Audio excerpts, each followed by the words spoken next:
Olá, hoje vamos ver uma introdução a algoritmos e linguagem C. Esse aqui é o início da nossa disciplina de lógica de programação e algoritmos. Vamos começar a ver os primeiros conceitos básicos sobre algoritmos e os primeiros conceitos básicos para a linguagem C. Numa próxima oportunidade, estaremos vendo a parte 2, continuação disso daqui. Sobre algoritmos, né, a gente poderia dizer que é uma descrição de comandos que, se forem obedecidos, resultam numa sucessão finita de ações atingindo um objetivo. Ou seja, sempre que a gente descreve algo que deve ser feito, né, passo a passo, você está escrevendo um algoritmo. E sempre um algoritmo tem os passos para que, se você realizar todos eles, você vai atingir uma meta, um objetivo final, certo? Então, até quando a gente explica para uma pessoa como chegar a um certo lugar, né? Entra nessa rua, passa naquela, vira no farol, passa em cima do viaduto, você está dizendo passo a passo o que a pessoa tem que fazer, que o objetivo final é chegar naquele lugar. Você está passando um algoritmo para ela, correto? Então, a gente poderia ter as instruções para se jogar um jogo, né? Comprei um jogo de tabuleiro lá, nunca joguei, mas vem um papelzinho com as instruções. Tem que ter tantas pessoas, jogue o dado, conte as cartas, ganhe isso, perca aquilo, né? Então, são os passo a passo como você vai fazer para poder fazer isso daí. Então, essas instruções são um algoritmo. Uma receita de um bolo também é um algoritmo, tá? Eu falo quais são as entradas que eu tenho, o que eu vou fazer com elas, em que ordem, quanto tempo, e no final eu tenho o meu bolo pronto, tá? Eu fiz um algoritmo.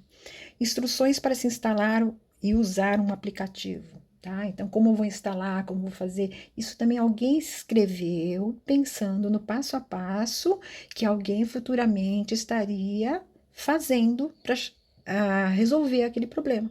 Tá bom? Então, tudo isso é um algoritmo. Então, a gente pode dizer que um algoritmo ele pode ser feito, né, para um computador, para um autômato, né, uma máquina, ou até para um ser humano. Tudo bem? Então, sempre que a gente fizer um passo a passo, a gente está fazendo um algoritmo.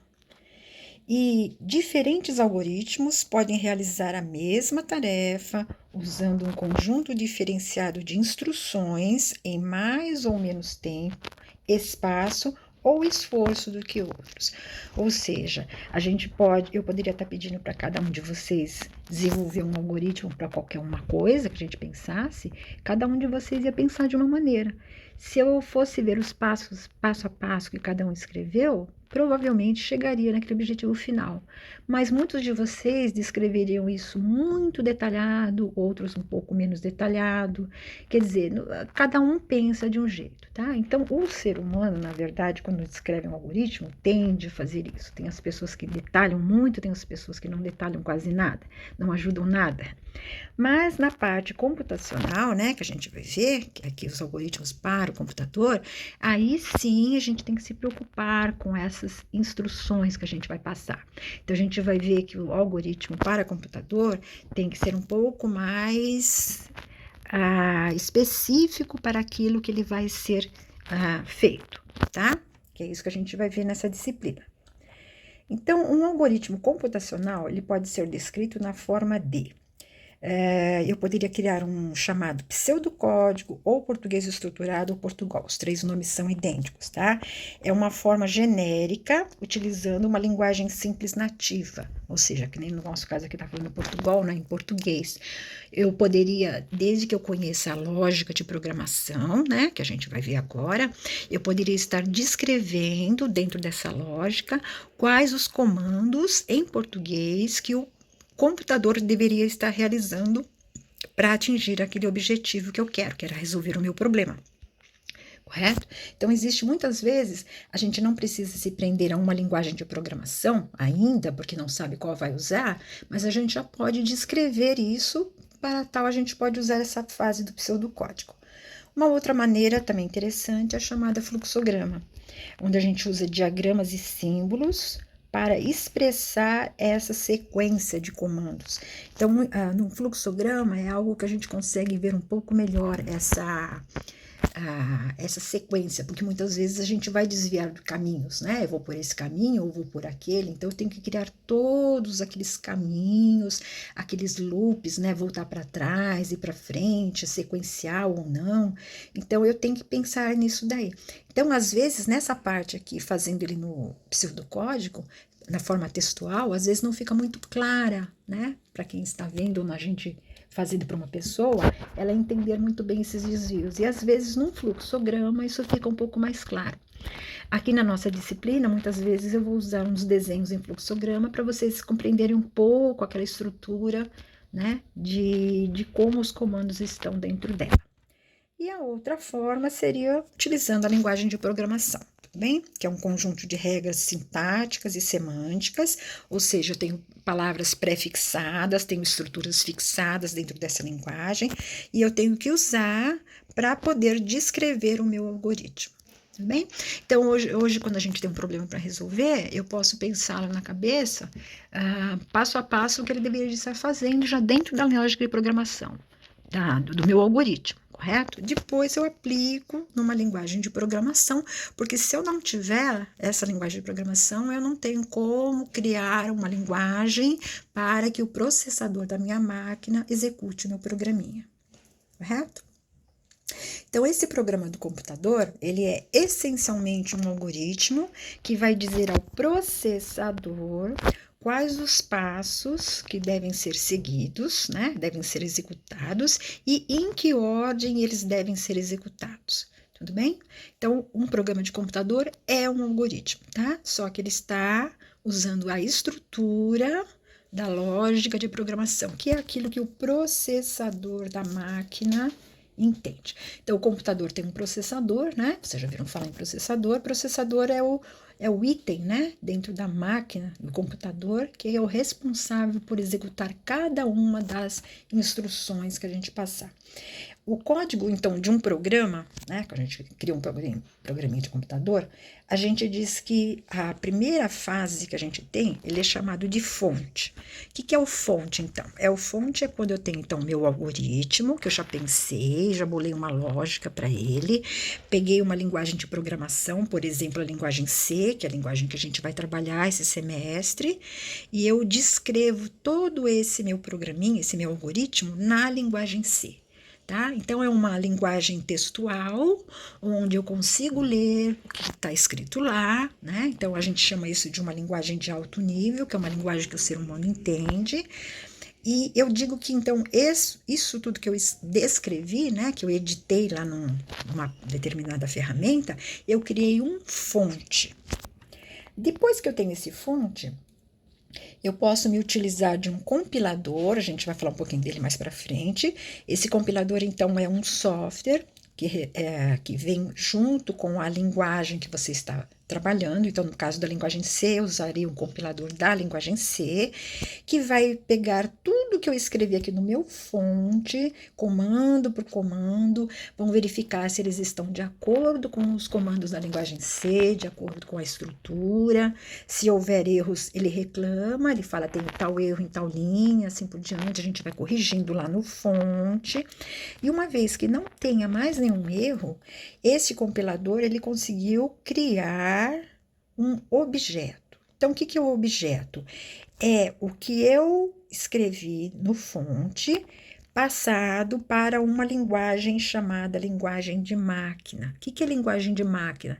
É uma linguagem que a gente chama de baixo nível, porque não dá para a gente estar lendo, entendendo direito o que está escrito lá. Essa linguagem de máquina, quem entende é o processador do nosso computador. Tudo bem?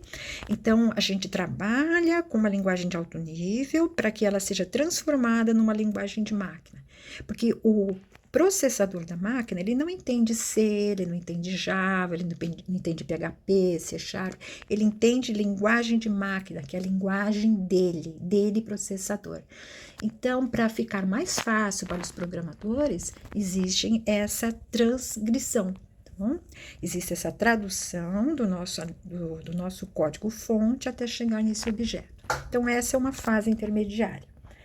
E depois vai existir uma fase final, que no caso da linguagem C, chamada executável, que é o nosso ponto EZ. tá bom?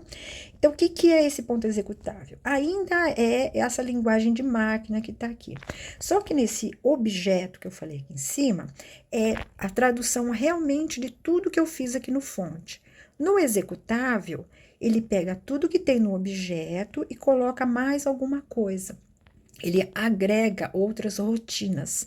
Quais são essas rotinas? Rotinas prontas, que quando eu descrevi aqui no meu fonte, eu disse que eu precisava delas, tá?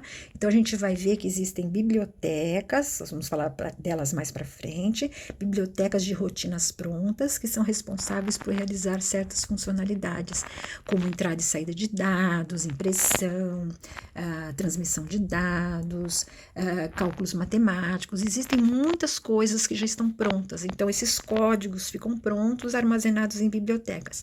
Se eu preciso que determinada coisa seja feita, eu não vou criar lá no meu fonte esses comandos, porque muitas vezes envolve mexer com o hardware da máquina, certo? Então, eu não sou obrigada a conhecer exatamente o hardware da minha máquina para colocar nesse fonte. Eu apenas digo que eu quero usar essas rotinas prontas para fazer esse trabalho para mim. Então, nessa fase aqui de criar o executável, é que essas rotinas prontas que eu pedi lá no fonte vão ser agregadas ao meu objeto. E elas sendo agregadas, eu vou ter o meu produto final, que é o meu executável. Então, esse executável é realmente o que vai ser executado pelo processador da minha máquina. Isso no caso da nossa linguagem C. Tudo bem?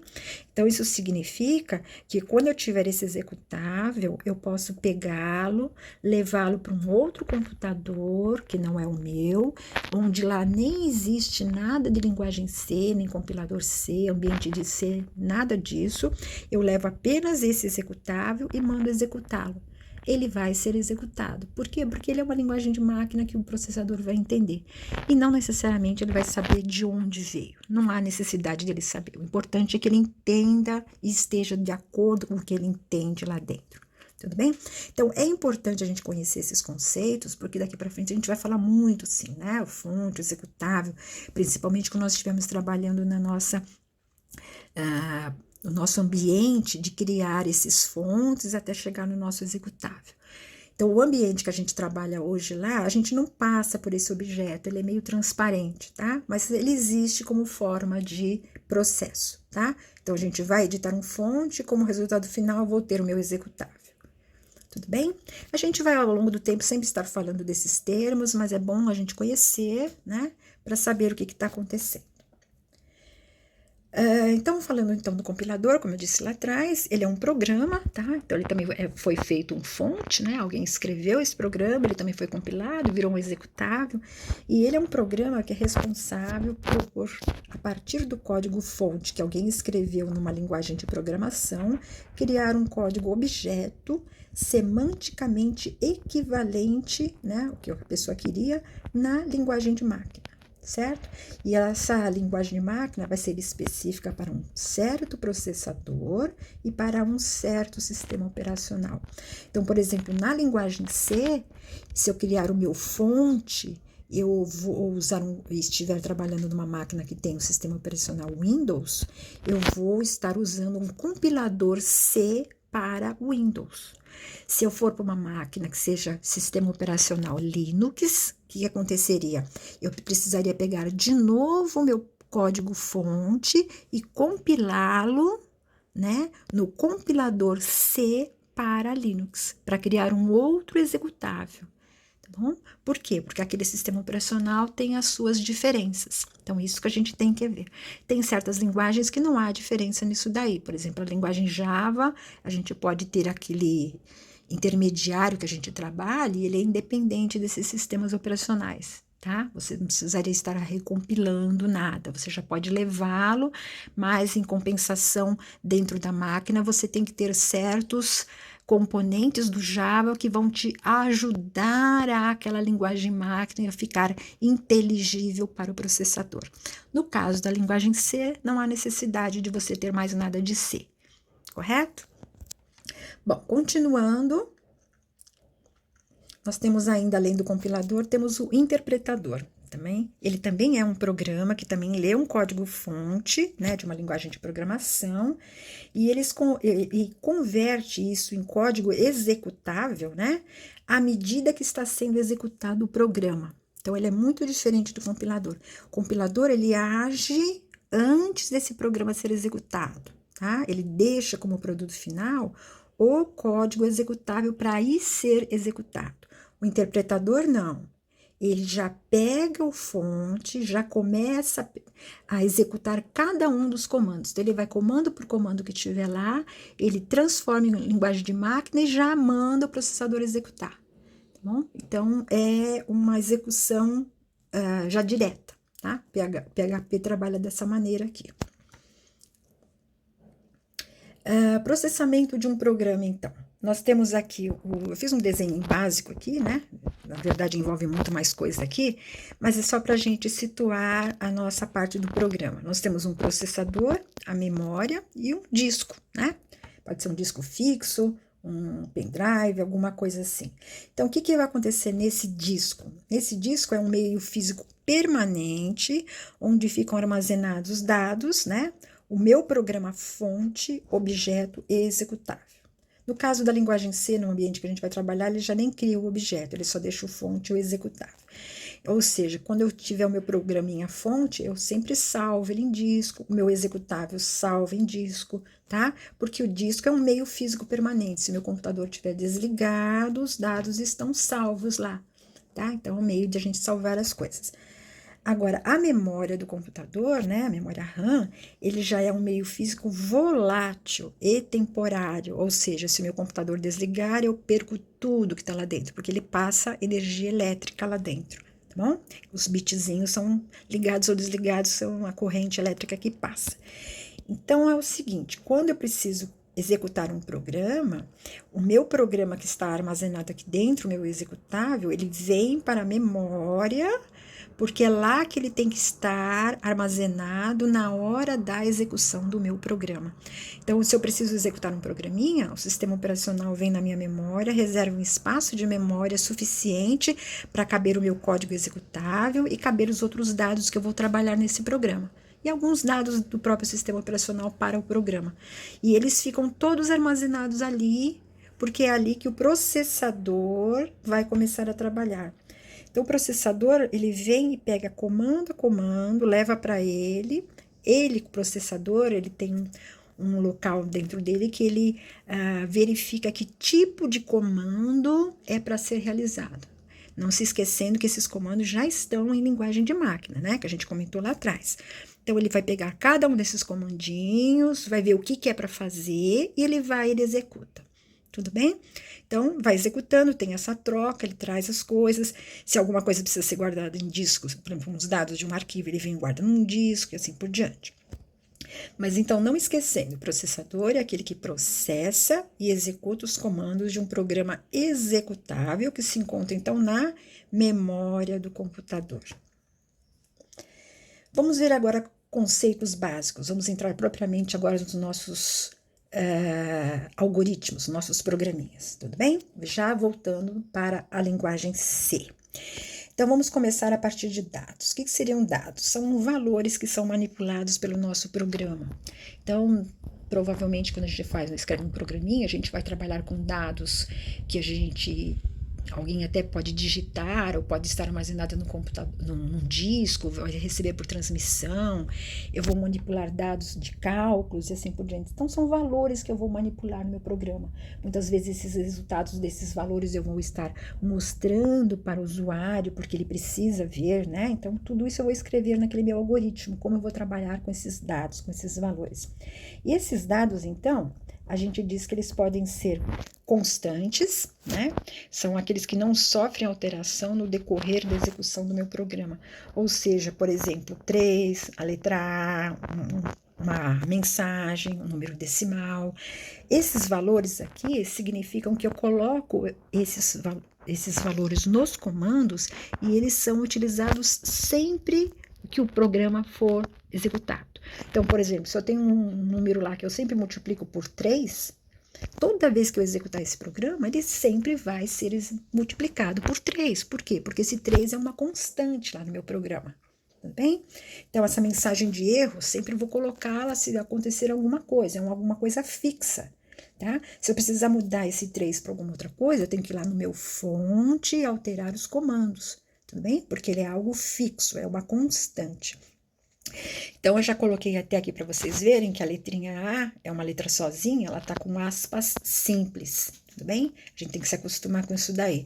Então, caracteres únicos, eles ficariam com uma aspas simples, mais de um caractere, aspas duplas, tá? Números com as casas decimais, a gente não usa vírgula, a gente usa o ponto, porque é uma notação inglesa, e na notação inglesa a gente usa o ponto, que é o que a gente usa de vírgula aqui, tá? Vírgula na linguagem, na estrutura da linguagem, serve para separar itens, não para servir de vírgula, né? Casa decimal. Então a gente sempre trabalha o pontinho.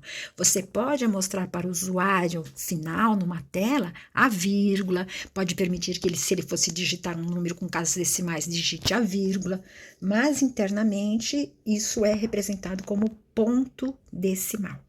Tudo bem? E eu tenho os dados que seriam os não constantes. Que seriam dados não constantes? São valores que podem ser manipulados e serem diferentes a cada execução do nosso programa. Então, por exemplo, estou executando um programinha aqui hoje, ele está usando a data de hoje, tá? Então, a data de hoje é um determinado dia, mês e ano. Amanhã já muda. Então, é um dado diferenciado. Tudo bem? Eu posso estar calculando uma taxa de juros, que hoje é um tanto, amanhã é outro. Então, eu posso pedir até para o usuário me digitar qual é essa taxa de juros, certo? Então, a gente mexe com valores diferentes, valores que podem ser alterados. Esses valores devem ficar armazenados em memória durante a execução em variáveis de memória. Então, lembrando que as constantes fazem parte do próprio código, eu escrevi esses valores. Agora, esses valores que são alterados, que são manipulados, eles têm que ficar em memória em algum lugar, né, junto do código meu executável. Então, a gente diz que para armazenar esses dados, eu preciso de variáveis de memória. Então, o que seria uma variável? É um espaço de memória reservado para armazenar dados, né, que eu vou trabalhar no meu programa. O tamanho de espaço dessas variáveis depende do tipo de dado que eu for armazenar. Então, se eu for armazenar texto, se eu for armazenar um número com casas decimais, ele tem características diferentes. Então, a gente sempre, quando for precisar de variáveis, a gente tem que especificar que tipo de dado eu vou estar armazenando dentro dela, correto? E quantas variáveis eu vou criar? Depende do meu programa, depende da minha lógica, depende a quantidade e tipos de dados que eu vou manipular.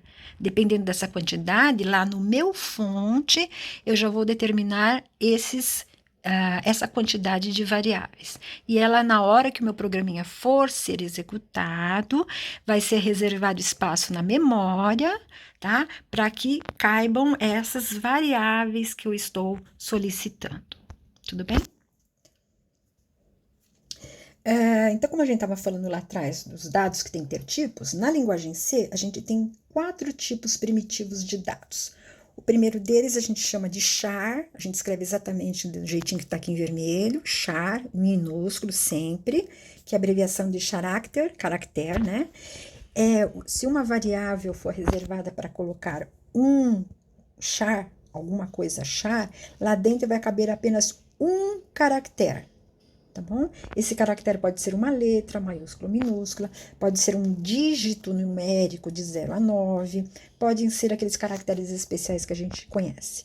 E se eu precisar armazenar um tipo char, quer dizer, o meu dado é um char, vai ser reservado para mim uma variável de memória que caiba apenas 1 byte. Então, um char é apenas um único caractere. Mais para frente a gente vai ver como a gente faz para armazenar mais de um caractere, né? Que a gente chama até de string, mas na linguagem C a gente usa com outros termos, tudo bem? Um outro tipo que a gente tem é o chamado int. O que seria o int? Abreviação de integer, ou inteiro. Ou seja, eu vou precisar armazenar no meu programa número inteiro positivo ou negativo. Então, eu vou precisar de um espaço de memória para ter essa característica, dele entender que aquilo lá é um número inteiro, positivo ou negativo. Ele vai deixar reservado um espaço de 2 bytes da memória. Então, lembrando que esses 2 bytes aqui é para nosso caso da nossa linguagem C. Se eu estivesse trabalhando, por exemplo, na linguagem Java, que também existe o tipo int, lá seriam reservados 4 bytes de memória. Lembrando que esses 2 bytes aqui, né, cada byte tem 8 bits, então, portanto, eu teria 16 bits, que vai trabalhar a potência de 2, e dá para guardar um número bem grande armazenado.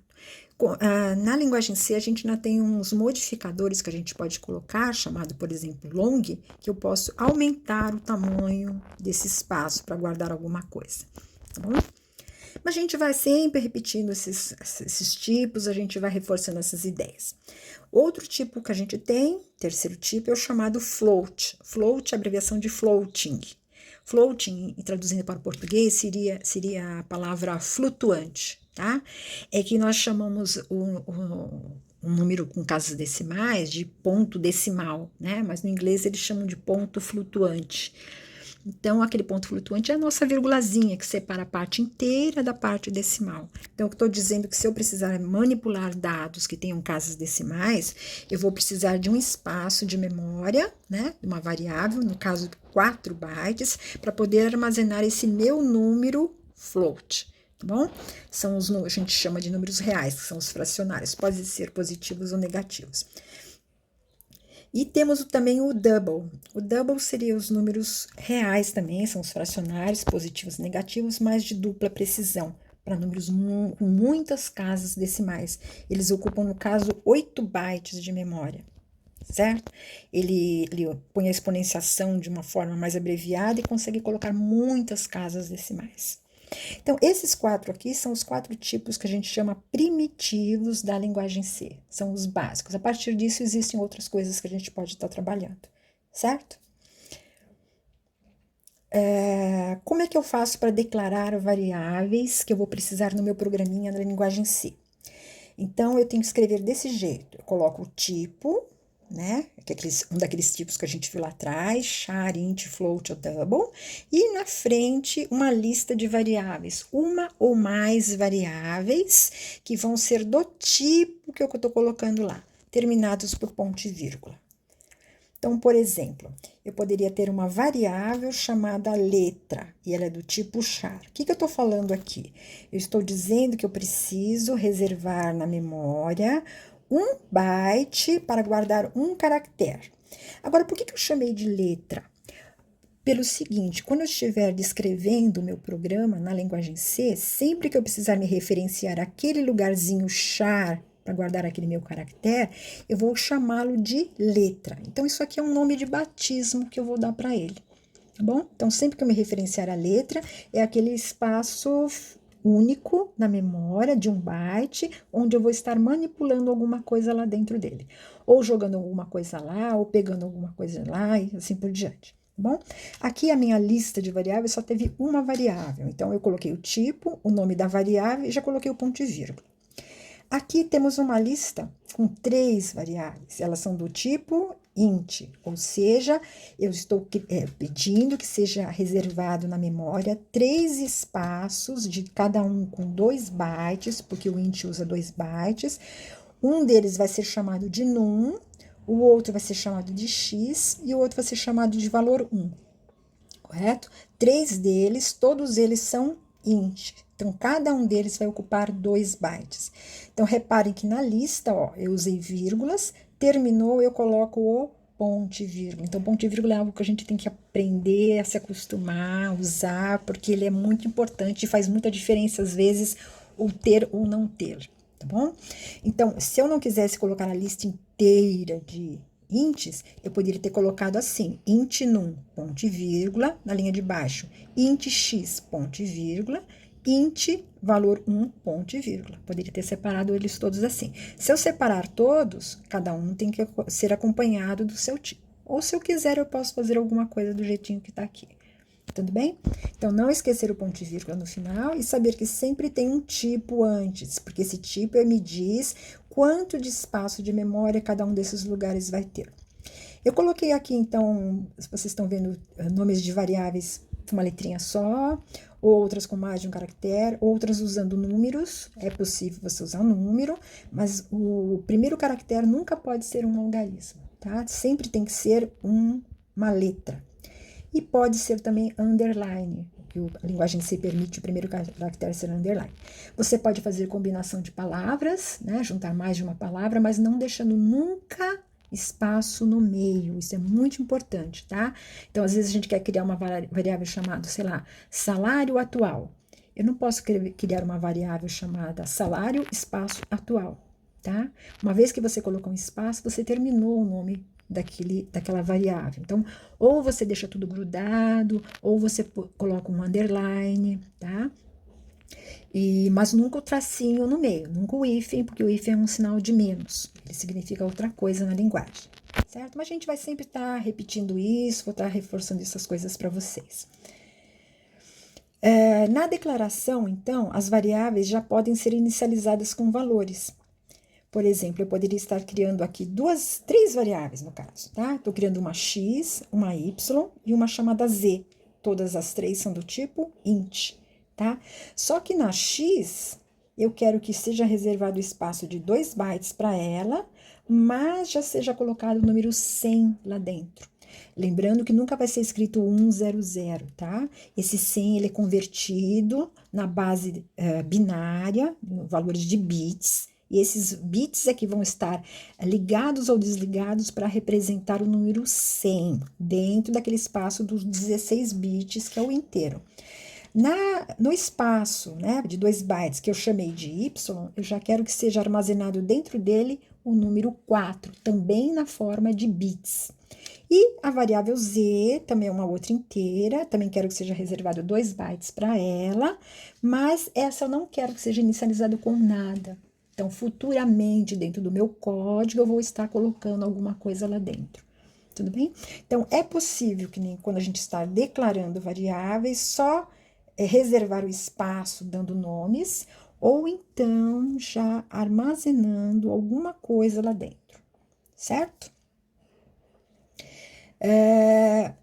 A gente trabalha, então, esse sinalzinho de igual que eu falei lá atrás, é chamado de operador de atribuição, é um sinal de igual.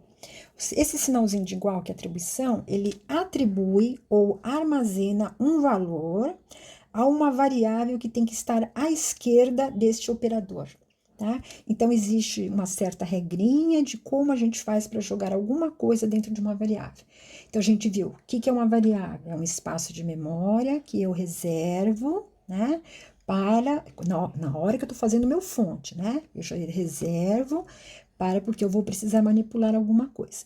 Então, toda vez que eu precisar jogar um conteúdo dentro dessa variável, quer dizer, armazenar alguma coisa, eu vou fazer uso desse sinal de igual. É através desse sinal, desse comando, né, que ele vai entender o que eu estou querendo. Então, por exemplo, aqui, eu estou dizendo A igual 8 ponto e vírgula. O que seria isso? Então, temos que entender exatamente que esse sinalzinho de igual é uma atribuição. Então, estou dizendo que a variável chamada A maiúscula, é o nome de uma variável, vai receber o conteúdo que está do lado de cá, tá bom? No caso aqui, vai receber o número 8, tá? Então, até coloquei aqui, ó, o valor 8 é armazenado na variável A maiúscula. Então, essa variável A, eu já deveria ter criado, antes de chegar nesse comando, ter criado uma int A, por exemplo, né? Antes de chegar aqui, para poder estar colocando esse 8 lá dentro. Se a variável não for declarada, eu não posso estar usando ela, alguma coisa assim. Aí, o próprio compilador, quando ele está olhando o meu fonte, lembram? O compilador vê o fonte da gente para criar o executável e procura por erros. Se essa variável A não estiver declarada, eu já ganho um erro lá. Ele já vai dizer, ele não sabe o que é variável A, tá bom? Então, lembrando que sempre a variável que recebe alguma coisa tem que estar do lado de cá, tá? Sempre do lado de cá do sinal de igual. Do outro lado do sinal de igual vem o que realmente eu quero armazenar lá dentro. Então, no caso aqui, seria a constante 8, tá bom? Lembrando, ó, terminamos por ponto e vírgula. Outra coisa que eu queria comentar é Essa barra que eu coloquei aqui, tá vendo? Isso aqui na linguagem C chama-se comentário. Então, quando eu estou escrevendo o meu fonte, que eu falei para vocês, a gente vai escrever os comandos da linguagem C, dentro da estrutura, né, da linguagem C que a gente tem que conhecer. Mas, às vezes, a gente precisa colocar observações, né? Dizer exatamente o que a gente está fazendo. Então, a gente pode colocar através desse barra, pode estar em linha separada, numa linha junto, mas para frente até vou comentar outros tipos de comentários que a gente faz. Comentários, então, significa que o compilador, quando for ver o nosso fonte para criar um executável, ele não leva em consideração o que está escrito nessa barra. Ele sabe que aquilo lá não faz parte da linguagem C e ele simplesmente ignora. E isso, logicamente, não vai passar a ser convertido para uma linguagem de máquina. É simplesmente algo que a gente coloca no fonte como uma observação, como um lembrete, né, para a gente mesmo ou para alguma outra pessoa que for ver o nosso programinha posteriormente, saber o que está acontecendo. Então, é muito importante a gente comentar programas, tá? Para saber por que eu estou usando aquela variável A naquele momento, por que eu estou jogando um 8 naquele momento, tá? Isso é muito importante. Outro tipo aqui, outro exemplo que eu coloquei aqui usando o sinalzinho de igual. Eu tenho uma variável chamada B, que está recebendo, né? Que dentro dela vai ser armazenada o que está do lado de cá. Veja que o que está do lado de cá é a letra A com aspas simples. Então, isso aqui eu estou dizendo o seguinte, aqui é um caractere A maiúsculo, tá bom? Então, eu escrevi aqui, ó. O caractere A maiúsculo vai ser armazenado na variável chamada B. Então, B tem que ser uma variável. E se a gente vai armazenar um caractere dentro dela, significa que essa variável B tem que ter sido criada anteriormente como sendo do tipo char, tá? Lembrando que char são variáveis, né, para armazenar caracteres. Se cabe um único caractere. Um único caractere a gente usa aspas simples. Lembrando de novo que não vai ser armazenada a letra A maiúscula, e sim bits, né? Zeros e uns que combinados representam a letra A maiúscula. Tudo bem? Cada caractere tem a sua combinação de bits que cabe nesses 8 bits de um bytezinho. Aqui temos um outro exemplo. Temos uma variável chamada num, tá? Que vai receber alguma coisa, que é o quê? Um A. Mas vejam bem que esse A está diferente deste A aqui de cima. Por quê? Esse A está acompanhado de aspas simples. Então, aqui ele é um caractere A maiúsculo. Aqui embaixo, não. Ele não tem aspas. Se ele não tem aspas, o que o compilador vai entender? Ele vai entender que esse A não é a letra A, e sim o nome de uma variável. Aliás, a gente tem ela aqui, tá? Tá aqui a variável A. Então, o que é para fazer aqui? Eu quero pegar o conteúdo que está nessa variável A e armazenar na variável num. Tudo bem? Então, a gente pode estar armazenando, além de constantes, conteúdos que estão em outras variáveis, certo? Então, o que seria armazenado aqui na variável 8? Num.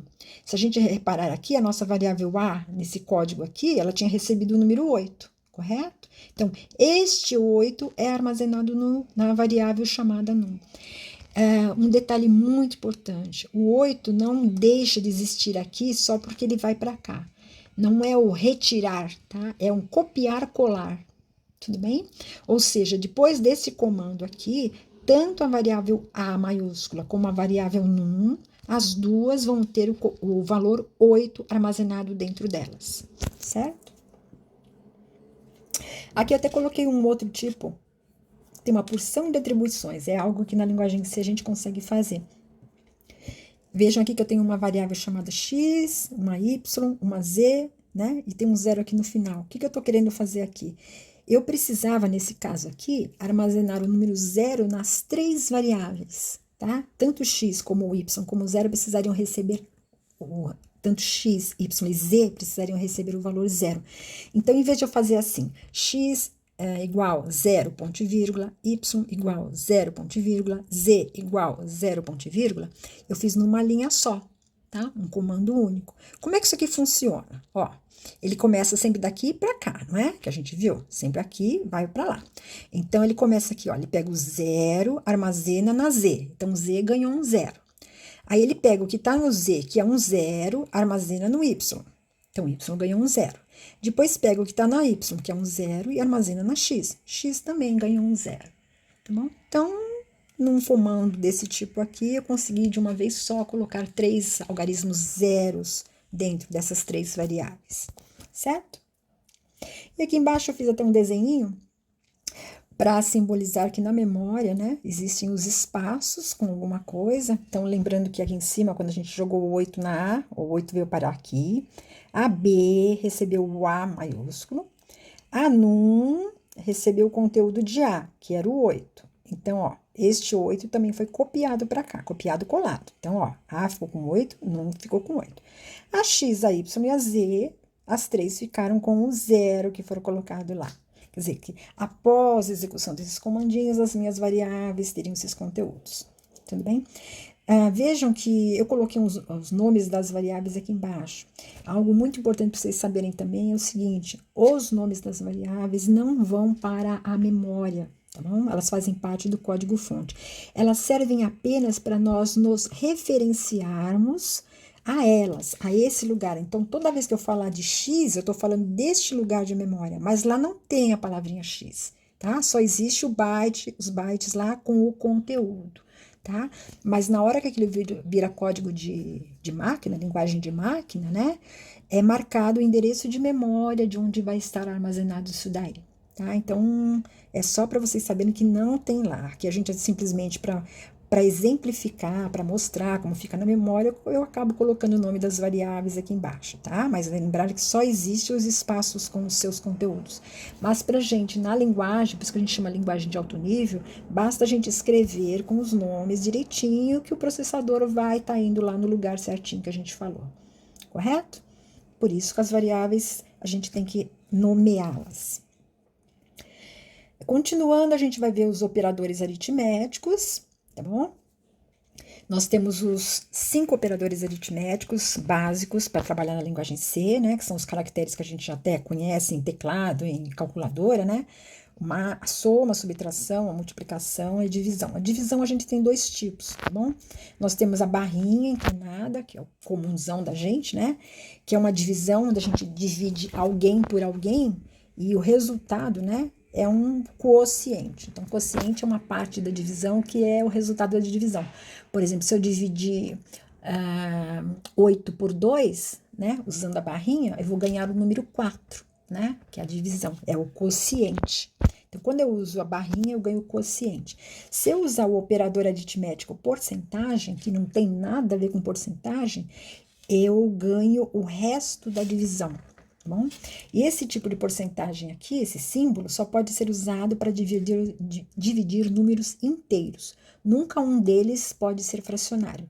Fracionários pode ser nesse aqui de cima, tá? Mas aqui só a divisão inteira. Ela me dá o resto da divisão, não o quociente. Então, por exemplo, se eu fosse dividir número 16 por 3, né? 16 por 3 daria 5 vezes 3, 15, sobraria 1 de resto. Então, 16 dividido por 3, usado com a porcentagem, retorna o valor 1, tá? É o resto da divisão.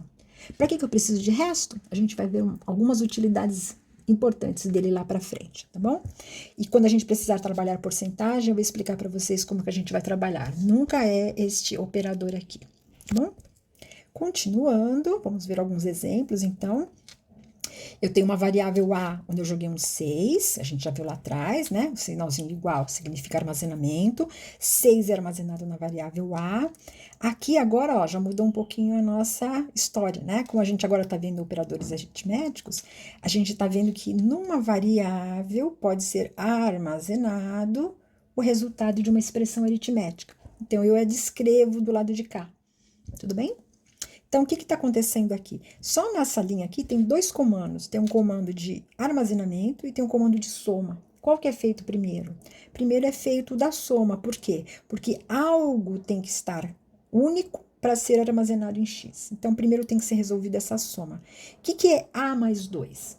Esse A não é o caractere A, tá bom? A gente viu que na linha anterior até a gente usou ele como uma variável. Então, significa que anteriormente eu devo ter criado uma variável, né? Declarado uma variável chamada A, int A, e também uma int X, óbvio, né? Então, O que tem na minha variável A? Hoje tem o número 6. Então, esse 6 é somado com 2, que é uma constante, dá 8. Este 8 aí sim é armazenado na variável x. Tudo bem? Agora aqui, outra variável que está aparecendo do lado de cá, uma tal de variável r, que vai receber alguma coisa do resultado de uma subtração, x menos a. X é o nome de uma variável e A é o nome de uma variável, tá? Tanto é que elas já existem aqui.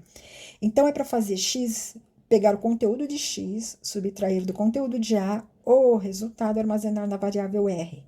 O que tem em X no momento, tá? A gente já tinha colocado o número 8 aqui, na A tinha um 6, 8 menos 6 vai dar o número 2, que vai ser jogado o número 2 aqui na variável R. E aqui temos uma outra expressão, aqui, ó, eu já combinei até mais operadores aritméticos, coloquei multiplicação e soma, tá? Eu queria que 3 fosse multiplicado por R mais X. Então, 3 é uma constante, R é a variável R que eu usei aqui em cima, X é a variável X que eu usei aqui em cima. Todo esse resultado vai ser armazenado em A. Então, primeiro, vamos resolver o que está aqui. Detalhe, temos parênteses nessa história. Por que temos parênteses? Porque se não tivesse parênteses, primeiro seria feito 3 vezes o R, o conteúdo de R, o resultado seria somado com o conteúdo de X e o resultado final seria jogado em A, tá bom? Se eu coloquei parênteses, eu estou dizendo matematicamente que eu quero que primeiro seja feita a soma, o resultado seja multiplicado por 3. Tudo bem? Então, lembrando aqui que na nossa X a gente tinha um 8, né? A nossa R tinha um 2. Então, 8 mais 2, 10. Deu um 10 aqui. 10 vezes 3, 30. Foi jogado um 30 na variável A. Então, aqui eu fiz até um desenho do lado, que tem passo a passo as nossas 3 variáveis que a gente trabalhou aqui, ó. A X e a R, tá bom? Quando eu fiz a primeira vez aqui, que eu joguei um 6 no A, ó, a ganhou um 6. Depois eu peguei aqui A mais 2, né? Que era 6 mais o 2 deu 8, jogou na X. A variável X aqui ficou com 8. A continuou com seu 6. A R não tinha nada. Na linha seguinte aqui, X menos A. Então, X estava com 8, A estava com 6, 8 menos 6, 2. Então, foi jogado um 2 aqui, ó. Quer dizer, após este comando aqui, ficou 6, 8 e 2. Essas outras duas variáveis continuaram iguais. Essa daqui, tá bom? Nós pegamos o conteúdo de R e de X. Então, 8 mais 2, 10, vezes 3, 30. O que era para fazer com esse 30, né? Ó, jogamos na variável A. A variável A já existia, lembra? Ela tinha o número 6, correto? Só que, se eu tô mandando jogar agora de novo um novo número nela, ela vai perder esse 6 e vai ficar com o número 30. É o novo conteúdo dela. Então, isso também é uma coisa muito importante da gente entender, tá bom? Então, aqui anteriormente tinham 6, ou seja, existiam bits ligados e desligados representando este número 6. Quando eu mandei jogar um 30 aqui, os bits foram outras vezes modificados para representar o valor 30. Tudo bem? Então, a minha memória após essa última coisa aqui estaria desse jeito. A teria 30, X teria 8 e R teria 2. Correto? E foi mais para exemplificar vocês a trabalhar. A gente pode, então, colocar uma expressão aritmética bem grande aqui, se quiser. Pode fazer bastante uso de parênteses, pode existir parênteses dentro de parênteses. Sempre o mais interno vai ser resolvido primeiro, até ir voltando para trás, tá? É bem matemática a coisa. Quem faz essa parte de cálculo é o processador. Tudo bem? Então, quando ele encontrar um comando que é para fazer um cálculo assim, ele, processador, tem uma unidade dentro dele chamada unidade de aritmética e lógica, onde ele consegue fazer essas operações aritméticas que a gente fez aqui, tá? E ele faz o cálculo e armazena onde você pediu, certo? Aqui eu coloquei outro exemplinho. Coloquei uma historinha um pouquinho maior com tudo que a gente viu até agora, tá?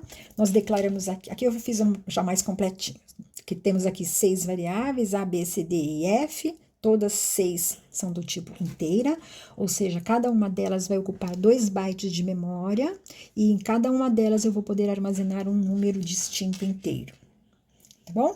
Aqui eu fiz já o programinha todo, e aqui é pra gente ir comparando do lado, tá? Então, aqui já está com o resultado, mas eu vou fazendo passo a passo para vocês. Então, o primeiro comandinho aqui, que seria o que o processador fez. Ele armazenou, né, escrevi o programinha para que o processador armazene a constante 3 dentro da variável A. Então, ela está aqui, ó, ganhou um 3, tá bom? Até esse momento, ninguém tinha nada para frente. Depois, veio um 14 para armazenar um B. Veio aqui, 14. Depois, na variável C, eu quero armazenar alguma coisa. Só que aqui é uma expressão aritmética. Então, primeiro vamos resolvê-la, que é uma subtração. B menos A. Nesse momento, o processador vai na memória, vê o que tem dentro de B e vê o que tem dentro de A para poder fazer o cálculo, tá bom? Porque ele não faz cálculo de B menos A, ele faz cálculo de número com número. Tá? Então, se a gente colocar o nome de variável, é para pegar o conteúdo da variável para fazer a continha, tá bom? Então, o que tem no B atualmente? Tem o 14 e no A tinha esse 3 aqui, né? Que a gente tinha jogado aqui em cima. Então, 14 menos 3 vai dar 11. Este 11 armazena no C. Então, veio aqui, ó, colocou o 11 aqui, certo? Na próxima aqui, ó, outro cálculo matemático jogando em C. C mais 1 e armazena no C. Então, eu estou falando que eu quero pegar o conteúdo da variável C, somar mais uma unidade e armazenar dentro dela mesma. Então, é aumentar um valor dela, né? Então, se a minha C estava com 11, agora ela passa a ter 12. Lembrando que eu deixei o número anterior aqui, 11, mas foi só para lembrar que já existiu um 11 lá dentro. O atual agora é o 12. Então, toda vez que agora eu precisar do conteúdo de C, é sempre o último número que está lá, tá bom? Lembrando que os bitzinhos são modificados para representar sempre um novo número. Mesma coisa que a gente pegasse um CD, um DVD lá e regravasse uma nova música em cima. Eu perco tudo que eu tenho anteriormente. Vale a última que eu coloquei, correto? Então, fizemos esse, vamos fazer esse outro aqui. B menos C, o resultado armazena no D. B tem o quê? 14. C agora já está com 12, né? Foi o último valor que a gente colocou. 14 menos 12 dá 2. Este 2 a gente armazena na D. Então, veio aqui, ó. Agora que D ganhou alguma coisa. Ganhou o número 2. Depois aqui. Agora a expressão ficou um pouquinho maior. 2 mais A vezes D. E o resultado joga em E. Ó, temos dois operadores aritméticos, mas aqui a gente tem que pensar muito bem. Não é para pegar o número 2 e somar com o conteúdo de A e o resultado multiplicar por D. Por que não? Porque na matemática, a multiplicação tem prioridade em relação à soma. Então, essa multiplicação tem que ser feita primeiro, tá bom? Então, primeiro a gente vai multiplicar o conteúdo de A por D, depois somar duas unidades e guardar no E. Então, o que tem no A no momento? Nós temos o 3, né? Que ainda estamos com o 3 lá. Na variável D, nós temos esse 2. Então, 3 vezes 2 dá 6, mais 2, 8. Este 8 a gente armazena na E. Então, a gente veio aqui na E e colocamos um 8 aqui. Vejam que se a gente realizasse isso aqui ao contrário, né? Somar 2 com o A primeiro, daria coisa diferente, certo? Então, sempre pensar nisso daí. Se eu realmente quisesse que primeiro fosse somado 2 com A para depois multiplicar com D, temos que fazer que nem lá atrás. A gente colocaria parênteses aqui. Aí sim o processador ia entender que primeiro era para somar e depois multiplicar. Não tendo nada, primeiro ele faz as multiplicações e divisões, depois é as somas e subtrações, correto? Outro comandinho aqui, esse é aquele bem simplesinho que a gente viu lá atrás, não tem cálculo nenhum, tá mandando só colocar o conteúdo da variável E na variável A também. Então, E tá com 8 no momento, a variável A que tinha o 3 vai perder esse 3 e vai ficar com o número 8 agora, tá? Os bitzinhos vão ser modificados para valer o 8. Próxima aqui, C menos A, o resultado armazena no F. C está com 12 agora, né? O A está com 8, 12 menos 8 dá um valor 4, e esse 4 é jogado na variável F. Ganhou aqui o 4. Agora que a gente mexeu na F. E depois, por último, aqui pegamos o D menos o E e jogamos na variável D, tá bom? O D está com 2, a variável E está com 8, então é para fazer 2 menos 8, correto? 2 menos 8 dá menos 6, porque o primeiro número é menor que o outro. Esse menos 6 vai ser armazenado na variável D. Então, veio aqui. A variável D vai perder o 2 e ficar com o menos 6. Tudo bem? Então, aqui é para a gente simbolizar o que aconteceria na memória caso a gente viesse a executar esse programinha. Então, na aula de hoje, nós vimos tipos de dados, né? Vimos conceitos de variáveis, operadores aritméticos e o comando de armazenamento, que é esse sinalzinho de igual. O que nós fizemos aqui hoje foi chamado de teste de mesa. O que é um teste de mesa? Significa eu simular o trabalho do processador para ver o que aconteceria se eu executasse cada um desses comandinhos, tá bom? Então, eu simulei mostrando aqui o que estaria na memória executando isso daqui, tá bom? Espero que tenha dado para vocês compreenderem essa parte. Eu vou passar algum exercício para vocês fazerem alguma coisa semelhante, vocês vão tentar fazer alguma coisa assim. Vocês podem pegar a relação das variáveis assim numa forma de uma tabelinha e vão colocando os valores para baixo. Lembrando que sempre o valor que a gente tem que usar na hora que precisar da variável é sempre o último que tiver, tá? Na coluna. E muitas vezes ele vai receber muitos valores, certo? Vou passar um exercício depois, posteriormente, para vocês fazerem isso. E mais para frente a gente vai incorporando outras coisas, tá bom?